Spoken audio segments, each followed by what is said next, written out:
Okay, so today, I don't think there's anyone new. I think everyone's been here before. Today, we're looking at, I'm going to show you my splatter model. And my splatter model was an information gathering model, is an information gathering model that I put together.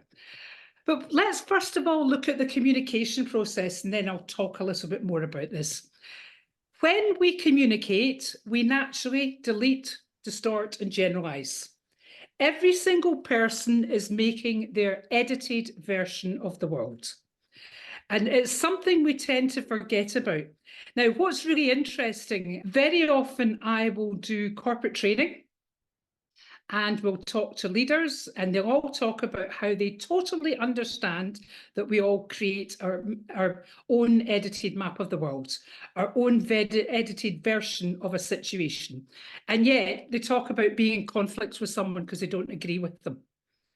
Now, that can't work, because if you really believe that we all create our own map of the world, you can't be in conflict with people. You may not agree with their values, it may not fit with your values, it may not fit with your beliefs, but that's their version of a situation. So it's really interesting how we do that. We're taking in information through our senses, and when we're taking information through our senses, we are deleting, distorting, and generalizing. Now, I've done this one before, but some of you might not know this. Put your hand out and imagine holding 134 marbles. So you've got holding 134 marbles, right? And then I chuck 11 million marbles at you. The 134 represents the 134 bits of information that we can pay attention to at any one point of time. But on a daily basis, we're actually in a situation where exposed to over 11 million bits of information. So it's amazing how we all just managed, in a lot of cases, to take similar things from all that information. So someone's in a meeting, they're deleting, distorting, and generalizing when they're in the meeting. So they've got to tell that information to someone else. They've got to pass on what the meeting was about. And very often someone's in a meeting for 4 hours, and then they've got 10 minutes to debrief someone. So when they're talking, when we talk again, we're deleting, distorting, and generalizing. And when the person listening, they are deleting, distorting, and generalizing. And then when that person is talking, they're deleting, distorting, and generalizing. The person talking to them, listening to them, is deleting, distorting, and generalizing. So when they actually talk, it gets blah, blah, blah. We call it as information gets distorted. We see this happening in companies all the time. And this is the main cause of politics, office politics, and rumours that go around offices happens because of this. So the easiest way to retrieve information that someone has distorted, deleted, and generalized is by asking very specific and targeted open questions to retrieve the most useful bits of information. I want you to imagine that's your map of the world. You can all do that. So that's your map of the world. This is slightly different from that one. So it's that one. And then you start to get asked purposeful information gathering questions. So what the purposeful information gathering question do is they start to expand this perception you've got, and you start to retrieve information that you had forgotten about that was inside. And when you retrieve that information, very often you're able to give a clearer picture to someone about what happened. And also, just the very fact of retrieving that information, you're able to solve problems. So it's quite a fascinating process that we start with a small bit of information, and then we add to that. If you're NLP trained, you would use the NLP Meta Model. The NLP Meta Model is the specific model for gathering information. There's 11 language patterns in the Meta Model. Now, I know some of you here are NLP trained. I also know that some of you are going through my NLP Mastery for Business and Coaching, the self-learning course. The Meta Model is covered, I believe, in module 5 of that course. So you will be learning all about the Meta Model. But I'll explain in a moment why I actually set the splatter model. So the Meta Model takes time to learn. It's a complex model. I hope you're not like me. I took 10 years to understand it. I don't expect anyone who I train to take 10 years to understand it, but it's still a complex model. Because we all create our own edited versions of any situation, using the splatter model gives you a structured and quick way of asking purposeful questions to get a clearer understanding of any situation. So, having been NLP trained for many years, I was also in sales for 25 years. Now, I'm highly trained in sales. I was working in sales for Xerox and Yellow Pages and 2 other huge companies. Every one of these companies put me through residential 1-month spin selling. So I did the spin selling course 4 times. It's a 4-week residential training, and it's a training that you sit an exam at the end of each week to see whether you've got your job or not. So I did that 4 times. And one of the things you get taught as a professional salesperson is you ask open questions. You ask questions to help uncover information. However, when I was in sales with all that training, I was never taught how to ask open questions. Now, an open question is a question that gives you information. A closed question is you'll get yes or no as an answer.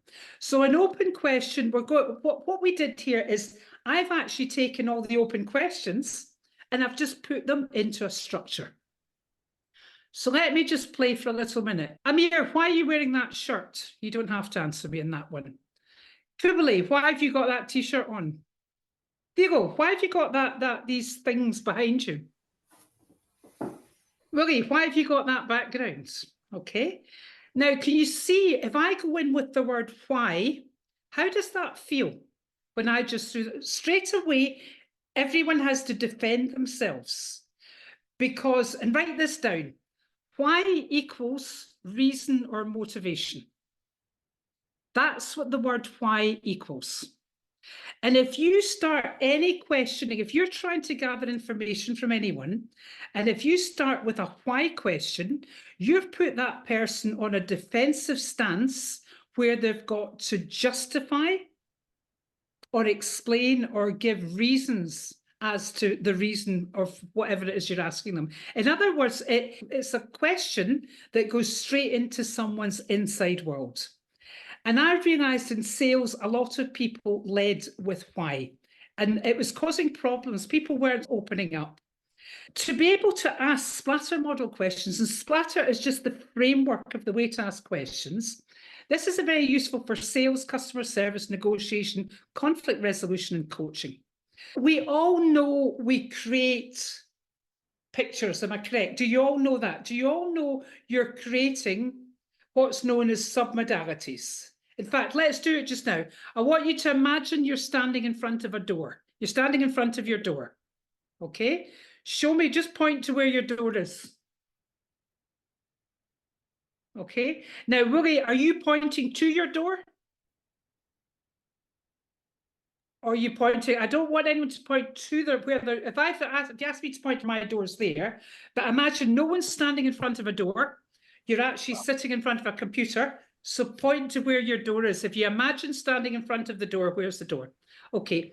Keeping your hand there, what way does the key turn? Just turn the key. Okay. And what way does the door open? Does it open that way or does it open that way? Put your hand up if you were standing outside your door.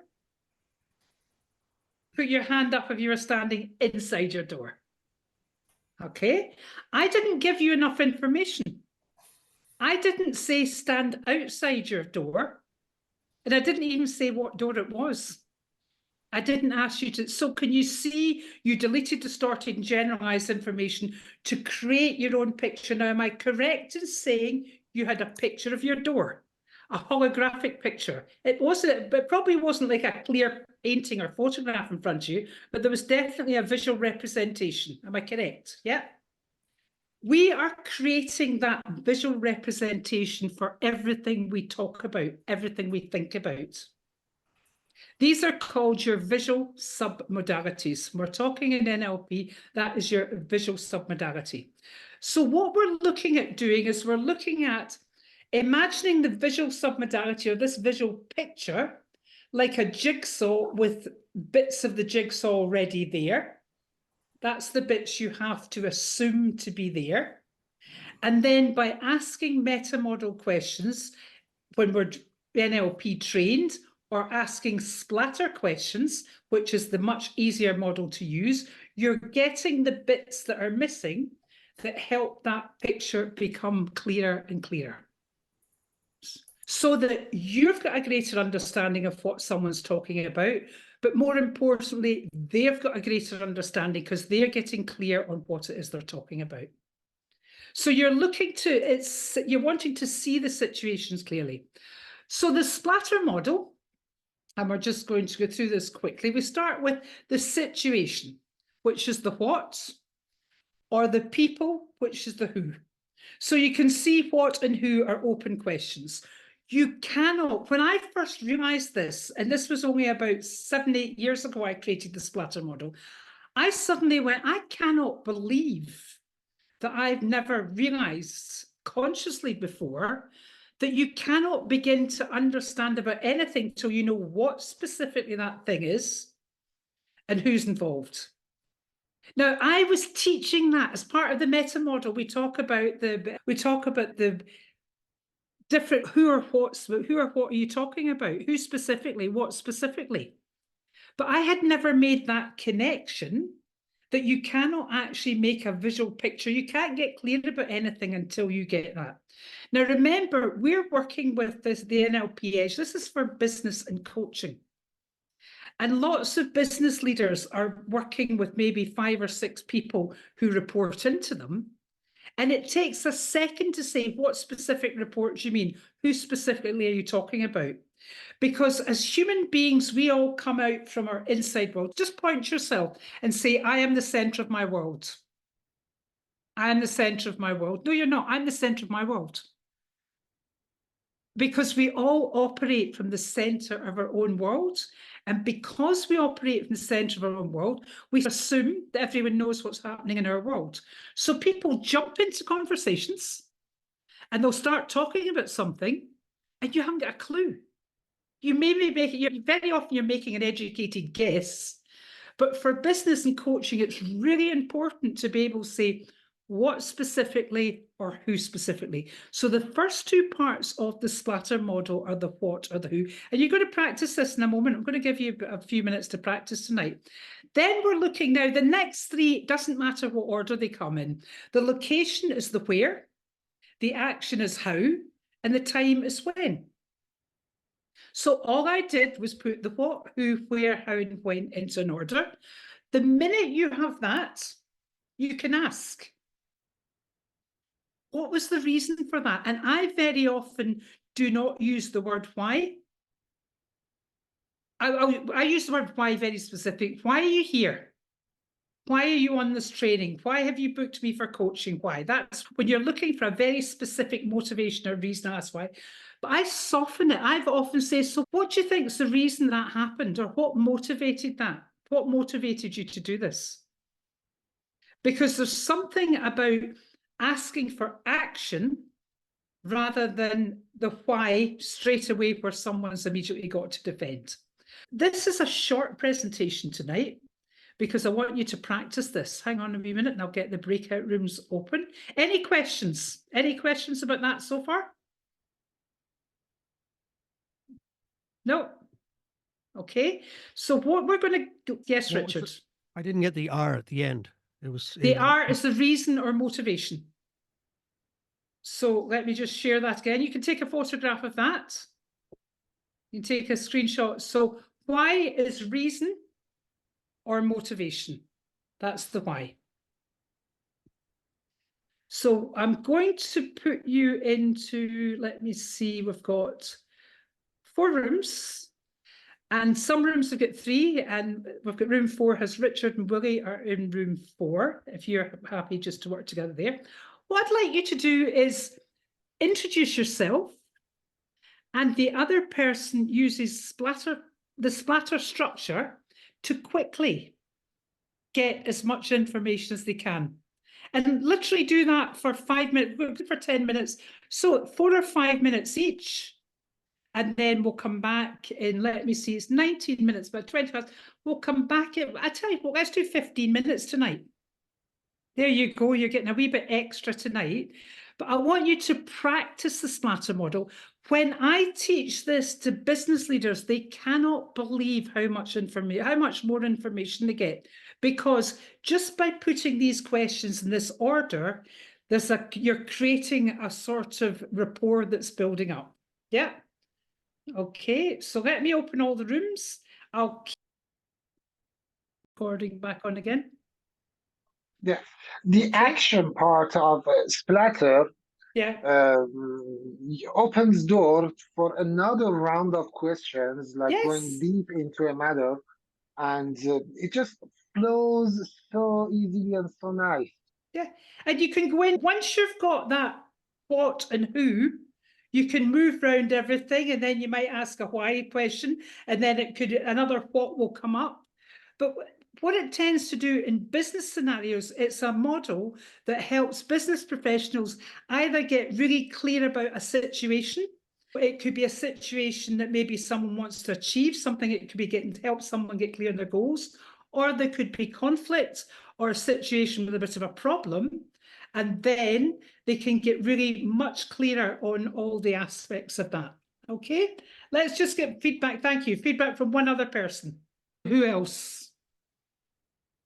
Okay, Richard, what did you get from that? Just having a framework to not maintain but have a framework to a conversation, and to discover points that I probably wouldn't have found if I hadn't been following the splatter. Yeah. I teach this for networking. I teach this for people that are really nervous about networking. And I've actually had people have used this on dates as well. But sometimes there's people who get really nervous when they're meeting new people. And I've had a couple of people who've learned this in business, and they've actually reported back. Actually, I don't know if I'm supposed, I love that when people will say, I don't know if I'm supposed to use this, but I used it when I was talking to someone the other day to get more information. Of course you can use it. It's a communication model. In fact, it turned into a general conversation rather than just a series of questions and answers. Yes, and that's what happens with this. And also what's interesting that Miriam pointed out is when this is brought into business, that we're modeling unconsciously. We model other people's behavior and language patterns. Even if we know nothing about language patterns, we're doing this unconsciously.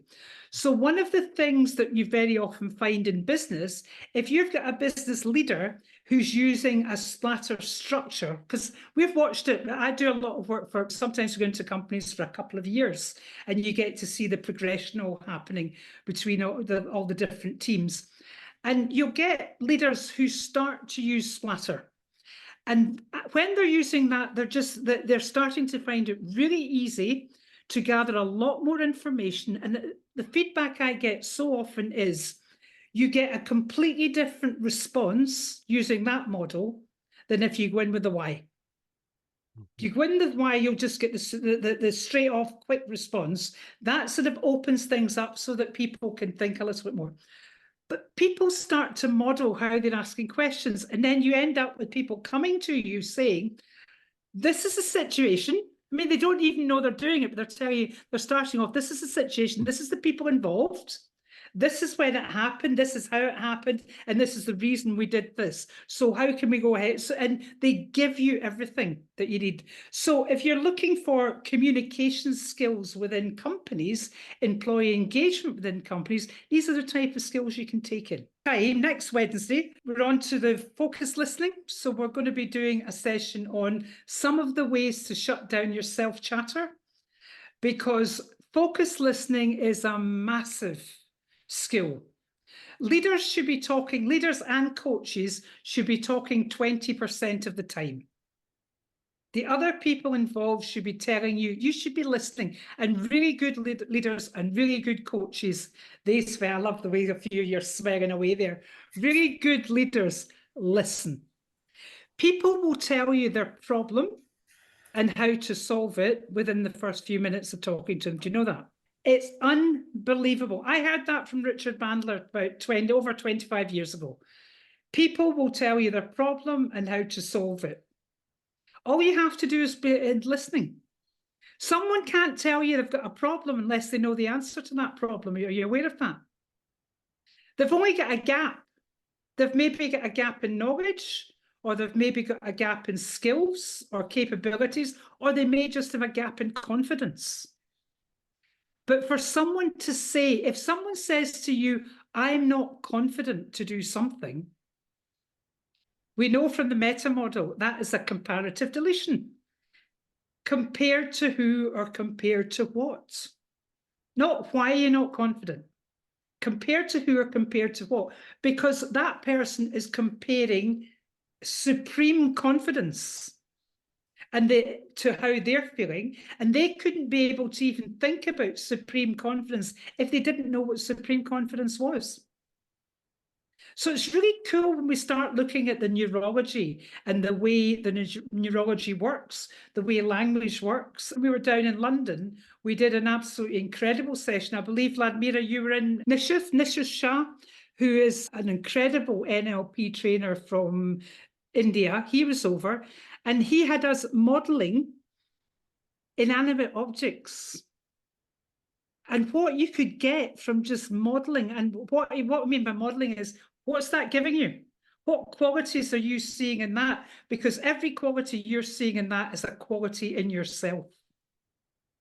And then it was talking to other people about different qualities, something you did really well, and people recognizing these qualities new. And the only way they can recognize that is by recognizing it in themselves. And the one way he set that up was, if someone came from Mars, and I've got Nish's permission to use this, if someone came from Mars and didn't know what a coffee was, had never come across coffee, would they know what coffee is? No. No. Someone would have to explain, they would have to try, they would have to learn about coffee is. So this is us going into the realms of don't know what you don't know. When you don't know what you don't know, you have nothing in the brain that can allow you to make sense of what that thing is.